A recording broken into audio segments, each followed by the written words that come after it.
Magandang araw sa inyong lahat at welcome sa aking channel. Kaloka na ngayon pala ay tinatanong na agad kung sino ang susunod na mawawala sa serye ni Coco Martin. Kasi nga, sunod-sunod ang pagkakatanggal ng mga guest cast nila. Aba, nakailang palit moments na sila sa serye. Matindi nga daw ang pasilip sa mga ma-aksyon tagpo sa FPG's Matang Quiapo, kung saan may mamamaalam na karakter sa mga susunod na episode.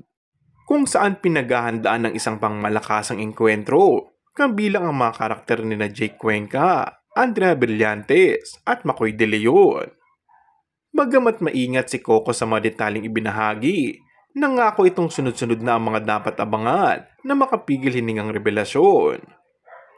Noong Martes din, ay naglabas ang serye ng bagong theme song at poster upang opisyal na ilunsad ang pagpasok ni Tanggol sa mundo ng politika bilang tagapagtanggol ng pagbabago para makapagatid ng tamang pagbabago sa taong bayan.